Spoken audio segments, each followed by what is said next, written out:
nucleus. What is nucleus?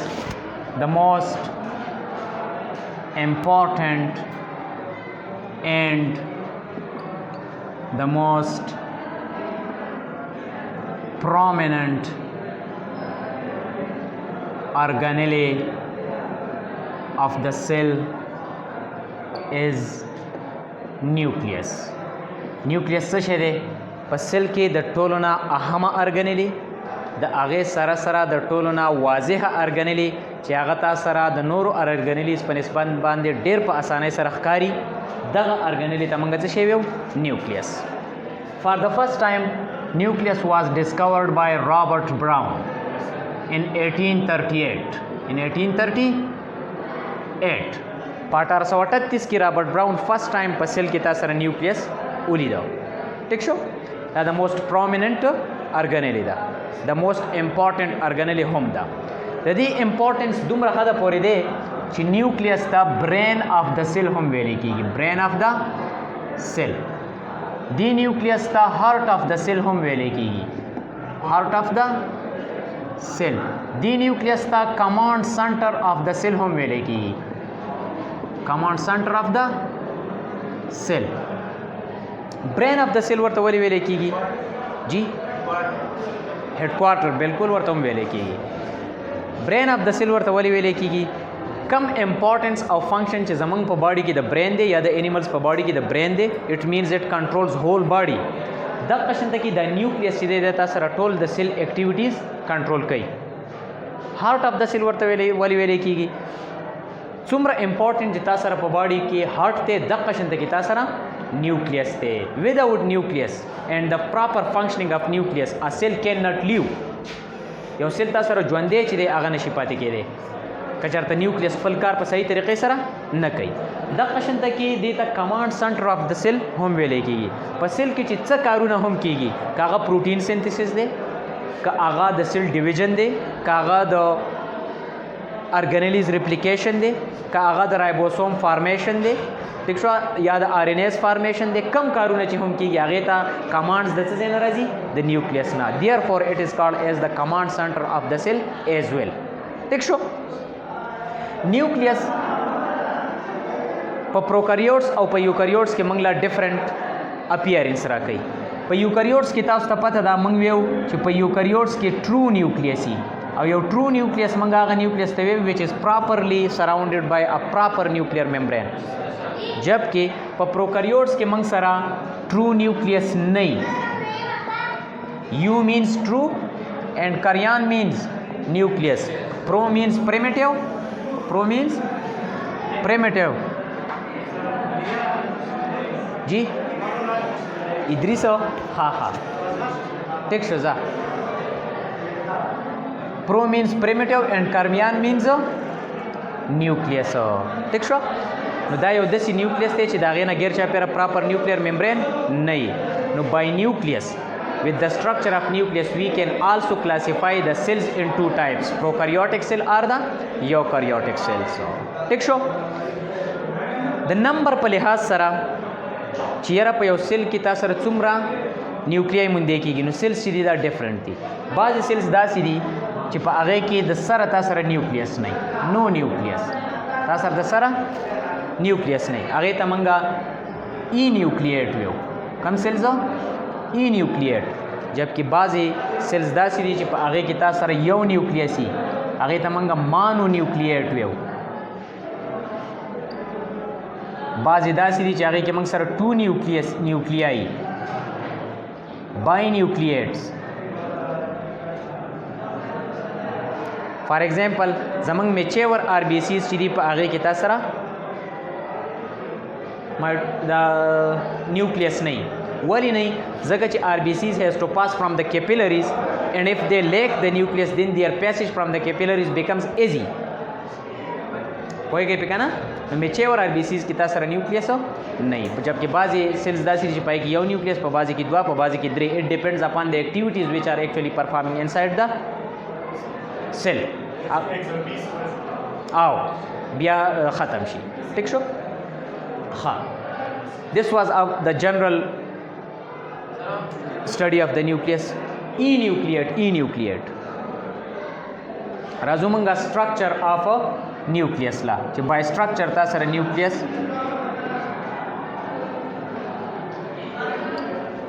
څنګه دی نو by structure د nucleus مونږ سره یو څو important حصې دي په هغې کې د ټولو نه اولنی چې دی nuclear membrane دی nuclear membrane د هغې سره سره مونږ سره nucleoplasm دی nucleoplasm د هغې سره مونږ سره nucleolus دی singular nucleolus او plural nucleoli او د هغې نه علاوه مونږ سره دي chromosomes are chromatin material. What is nuclear membrane? It is the membrane which actually surrounds the nucleus. Let's suppose دا ما سره سیل دی نو د نیوکلیس نه چې ګیر چاپېره کوم membrane دی نو دا nuclear membrane دی surrounds the nucleus. دا تاسو سره د نیوکلیس نه ګیر چاپېره. You should also keep in mind that it is a double membrane. ډبل ممبرین دا تاسو سره ډبل ممبرین دی ټیک شو مطلب دا ممبرین په خپله د دوه ممبرینز نه جوړ دی او یاد ساتئ چې دا ممبرین چې دی دا کانټینیوس نه دی خو په دې کې تاسو سره واړه واړه پورز دي پورز دي هغه پورز ته موږ نیوکلیر پورز ویو کوم پورز ورته موږ ویو نیوکلیر پورز ټیک شو او د دې نیوکلیر پورز په مدد سره د نیوکلیس او بار د سایټوپلازم په منځ کې رابطه ده د سایټوپلازم نه که چیزونه ځي دنده نیوکلیس ته نو د دې نیوکلیر پورس په مدد سره ځي یا که د نیوکلیس نه څه چیز بار ته راوځي نو د دې نیوکلیر پورس په مدد سره راځي ټیک شو د دې دوه ممبرین په منځ کې چې دا سپیس دی دې ته موږ ویو پیری نیوکلیر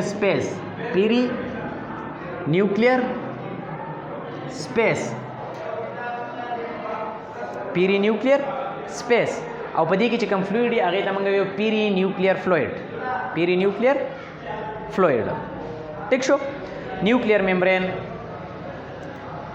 د نیوکلیس لا شیپ ورکوي څه شی ورکوي شیپ ورکوي پراپر شیپ څنګه چې موږ وی سیل ممبرین شیپ ورکوي سیل وال شیپ ورکوي خو هغې به سیل له ورکو دقه شانته کې دا نیوکلیر ممبرین چې دی دا ستا د نیوکلیس له پراپر شیپ ورکوي ټیک شو په دې کې چې دنده کوم نیوکلیوپلازم دی د دې چې کوم کانټینټس دي دا په یو پراپر شیپ کې چا ساتلی دي دا د نیوکلیر ممبرین ساتلی دي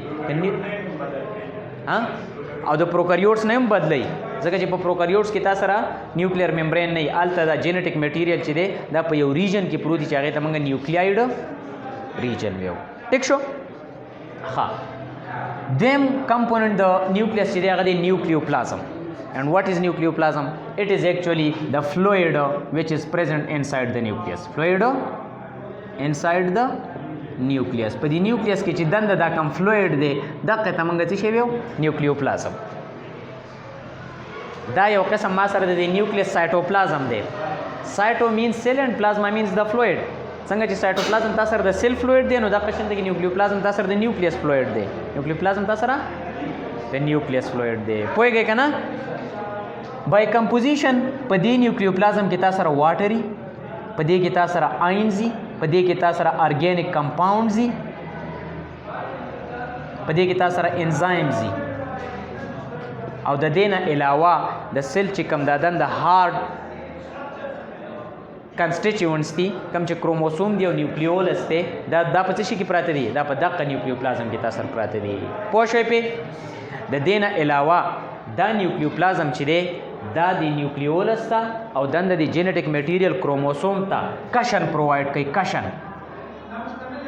کشن مینز تکیه ورته پرووایډ کوي لکه د نیوکلیولس او د کروموسوم د نیوکلیوپلازم د فلویډ ته تکیه وهلې ده پوهیږئ پکې نه پوهیږئ یو قسم تکیه یې ورته وهلې ده لکه څنګه چې موږ بالغ څه شي ته تکیه وهو ټیک شو مطلب دا هغو ډایرکټ کنټین د نیوکلیر ممبرین سره نشته پوهیږئ که نه نو سره د دې نه چې دا واټر لري آینز لري ارګینیک کمپاونډز لري انزایمز لري اټ آلسو پرووایډز ا کشن فار د انټرنل نیوکلیولس اینڈ د کروموسومز ټیک شو The third most important component of the nucleus is the nucleolus. Singular nucleolus and plural nucleoli. What are nucleolus? په nucleus کې دنده granular like structures مونږ کېږي granular like structures. دقه تا سره څه شی دی nucleolus or nucleoli دي د دانو په شنته کې structures دي څنګه structures دي د دانو په شانتي. ټیک شو. او یاد ساتئ چې د دې نه غیر چاپیره ممبرین چې دی دا نشته، نو ممبرین. د دې نه غیر چاپیره ممبرین نشته، دا ممبرین لیس دی. And you should also keep in mind that as the most prominent organelle of the cell is nucleus, then inside the nucleus the most prominent part is the nucleolus. څنګه چې په سیل کې تاسو د ټولو نه اوله واضحه نیوکلیس کاری، داسې په نیوکلیس کې دنده تاسو د ټولو نه واضحه او ښکاره به تاسو نیوکلیولس کاری whenever you are observing the cell under microscope. ټیک شو. دا نیوکلیولس چې دی دا په خپله د رایبوسومل RNA او د پروټینز نه جوړي. رایبوسومل RNA او د پروټینز نه جوړي، او دا د رایبوسومل RNA د لپاره سټور هاوس هم دی. مطلب دا ځان سره رایبوسومل RNA چې دی دا سټور کوي هم. ټیک شو. پوهیږئ پی. That's why nucleolus is important. The fourth important component are the chromosomes or the chromatin material.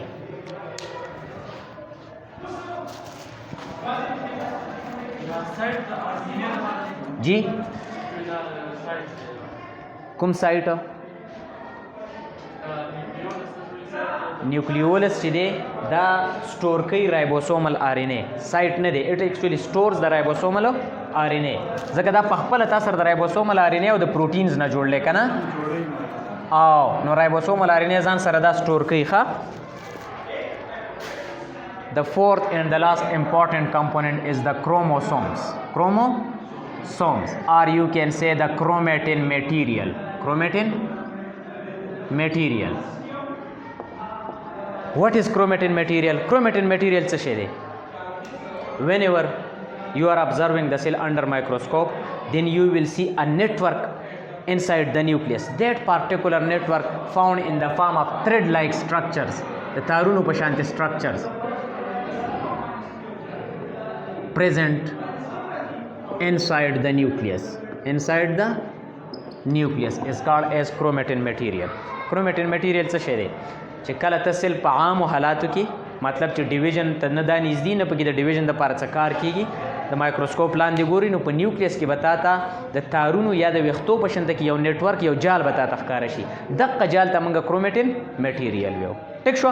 خو چې کله سیل ډیویژن کلوز شي، نږدې شي، ټیک شو، نو تاسو ته پته ده چې په سیل ډیویژن کې کیریوکاینسیس کېږي، او په هغې کې پروپیز پیز کې تاسو ته پته ده چې مایټاسیس کروموسومز چې دي دا کنډینس کېږي. نو چې کنډینس کېږي نو هغه تک کېږي، نو چې یو شی تک کېږي نو هغه به مور ویزیبل کېږي. ټیک شو. نو چې تک شي، شارټ شي، نو په دغه ټیم کې دغه کرومیټین میټیریل ته موږ څه شی ویو؟ کروموسومز. Chrome means color and soma mean bodies. They are called colored bodies because they can be dyed. دا ته دې لته رنګ ورکولی شي. ټیک شو. For the first time chromosomes والډایر ډسکور کړیو په 1876 کې. ټیک شو. او د کروموسومز نوم یې ورله ورکړی و. پوهېږئ که نه؟ ښه. کروموسومز چې دي بای کمپوزیشن دا په خپله د DNA او د پروټینز نه جوړي، چې هغه پروټینز ته موږ هیسټون پروټینز ویو. کوم پروټینز ورته موږ ویو؟ هیسټون پروټینز. The chromosome itself are composed of DNA and proteins, and those proteins are called as histone proteins. What is DNA? DNA is actually the deoxyribonucleic acid. It is a nucleic acid which itself consists of three components: a ribose sugar, a deoxyribose sugar, a phosphate group, and a nitrogenous base. Inshallah, we will study in detail about the structure and functions of DNA in your second chapter. ٹھیک شو. پای کې به په ډیټیل ویوخه. خو دلته دا کروموسوم چې دي دا موږ سره په DNA او په پروټینز باندې مشتمل دي، او دغه پروټینز ته موږ هیسټون پروټینز ویو. ټیک شو. کروموسومز چې دي دا امپورټنټ دي په ډیرو خبرو. ولی چې یو خو دا DNA لري، یو دا DNA لري، او DNA چې دی دته موږ هیریډیټري میټیریل ویو. ټول وراثتي خصوصیات چې کوم دي د یو کس کیریکټریسټکس هغه ټول تاسو سره په DNA کې پټ پراته دي. د یو کس هیر کلر، انټیلیجنس، آی کلر، سکن کلر، ډیټیچمنٹ اور اٹیچمنٹ آف ایر لوبز، گیٹ چې د پلار څنګه زی، A to Z، کرلنگ آف هیر اور ناٹ، ټول خصوصیت، آی کلر، ډیسیژن میکنګ ایبیلیټي، ټیک شو، ساوند کوالټي، دا ټول خبرې چې دي دا په DNA کې موجود دي او موږ چې ویو دا نیوکلیس امپورټنٹ دی نو اکچولی انفارمیشنز او د خصوصیات سره د نیوکلیس نه د ډي ان اے نه راځي نو دیټس وای وی کین سے دیٹ د chromosomes are important in addition to it you should also keep in mind that every species member that the members of the same species every member of the same species have specific number of chromosome which is called its diploid number of chromosomes diploid number full number of chromosome in a cell is called as diploid number د یو سپیشي په ټولو ممبرز کې به د کروموسوم تعداد یو شانتي او دا به د نورو ډیرو زیاتو سپیشیز نه مختلف وي لکه مثال په تور په هیومن کې تاسو ته پته ده we have 46 chromosome in our nucleus chimpanzee has 48 chromosome in its nucleus frog has 26 chromosome in its nucleus drosophila has 8 chromosome in its nucleus onion has 16 chromosome in potato also has 48 ټیک شو نو ما ته وی چې د سپیشي د ډیفرنشیشن لپاره موږ صرف دا خبره نه کوو چې یاره د کروموسوم تعداد چې دی دا به په نیوکلیس کې سیم وي د سپیشي ډیفینیشن چې موږ کوو ستا په کوېسچن زه پوه شوم تا کړی هم نه دی خو زه پوه شوم ټیک شوه د سپیشي ډیفرنشیشن لپاره موږ داسې کوو چې کلوزلی ریلیټډ ارګانیزمز کلوزلی ریلیټډ ارګانیزمز کلوزلی ریلیټډ مطلب چې هغه په ډیرو خصوصیاتو کې د یو بل سره یو شانتي د پوټیټو د چمپینزي څخه سمون خوړلی کېږي د یو بل سره او په دغې سره سره دغه پارټ مې ولوي په دې مې په دې شته پوهیم وچ کین انټربریډ چې هغه انټربریډ کولی شي کپولیشن کولی شي او فرټایل آف سپرنګ پیدا کولی شي نو دغه چانس شته نشته اینډ هیوینګ د سیم نمبر اف کروموسوم نو دا خو پکې موږ ویو چې هیوینګ د سیم خو دا صرف یو خصوصیت دی نو سپیشي به هغه چې هغه په دې ټولو خصوصیاتو باندې پوره پریوزي نو هغه به اله سیم ممبر اف د سیم سپیشي هغه به اله د یوې سپیشي تا سره ممبرز کنسیډر کیږي ټیک شو په پوټیټو کې بالکل موږ سره 48 کروموسوم وي ټیک شو کله چې دا نمبر ته بالکل نیم کې نو دې ته موږ هیپلاید ویو کله چې نیم کې دې ته موږ څه ویو هیپلاید او هغه موږ په ان سره ظاهرو او ډیپلاید نمبر موږ په 2 ان سره ظاهرو مثال په تور زموږ ډیپلاید نمبر چې هغه 46 دی هیپلاید چې هغه 23 دی ټیک شو داسې د پوټیټو ډیپلاید نمبر 48 دی هیپلاید 24 دی د انین ډیپلاید 16 دی هیپلاید 8 دی د ډروسوپیلا فلای ډیپلاید 8 دی هیپلاید 4 دی ټیک شو کله چې د دې کروموسوم دا تعداد د هیپلاید 3 ټایمز شي نو بیا ورته موږ ټریپلاید ویو بیا ورته موږ شی ویو ټریپلاید او هغه موږ په 3 ان سره ظاهرو مطلب ان ملټیپلاید بای 3 فار ایگزامپل زموږ د پر 69 زموږ ټریپلاید دی پوهیږئ که نه او چې کله 4 ټایمز شي نو هغې ته به موږ ټیټراپلاید ویو چې ورته موږ ویو ټیټراپلاید یعنی 4n 4n بیا ورته موږ ټیټراپلاید ویو پوهیږئ پې که نه نو chromosome also determines the species of an organism as well as it keeps all the characteristic of organism inside it because it has the DNA ٹھیک شو these are the components of a nucleus راځو موږ د function of nucleus لا دا بورډ لیکې جو یو نه یو ځای کې به لیکو نو function of nucleus د nucleus څه functions دي تاسو ته په سٹارټ کې ما وی چې نیوکلیس از د هارت اف د سیل اٹ از د برین اف د سیل اٹ از د هیډ کوارټر اف د سیل اٹ از د کمانډ سنټر اف د سیل اٹ کنټرولز all the metabolic activities دا د سیل ټول میټابولیک اکټیویټیز کنټرول کوي نو کنټرول نه څه مطلب چې که په سیل کې هر یو میټابولیک اکټیویټي کیږي ریسپایریشن کیږي فوټوسینتھیسس کیږي ټیک شو ریپلیکیشن کیږي د ارګانیلز ای ټی سی خو په هغې کې به تا سره د نیوکلیس کرداري ټیک شو وکړو که ونه کړو څنګه وکړو دا کمانډز به د څه ځای نه راځي دا به د نیوکلیس نه راځي ټیک شو مثال په تور سیل ډیویژن شو نو د سیل ډیویژن ضرورت شته یا نشته ټیک شو نو دا ډیسیژن به څوک اخلي دا به نیوکلیس اخلي دا به ستا ډي ان ایز اخلي داسې تا سره پروټین سینتھیسس شو بالکل په سیل کې پروټین جوړ کو که جوړ نه کو او کم قسم پروټین جوړ کو پروټین اول جوړ کو که جوړ نه کو او بیا کم قسم پروټین جوړ پروټین خو بشمار پروټینز دي ټیک شو نو دا فیصله به تا سره څوک اخلي دا به تا سره نیوکلیس اخلي نو ډیو ټو اټس فنکشن اٹ پرفارمز as it keeps the most important chemical compound, the DNA in itself. That's why nucleus is considered to be the so important organelle that it is called as the heart of the cell, the brain of the cell, or the command center of the cell. په دې وجوهاتو په بنا باندې مونږه نیوکلیس ته دا غټ غټ نومونه چې دي دا ورله ورکړي دي، دومره امپورټنس ورله ورکړی دی. پوهېږئ که نه پوهېږئ؟ ټیک شو.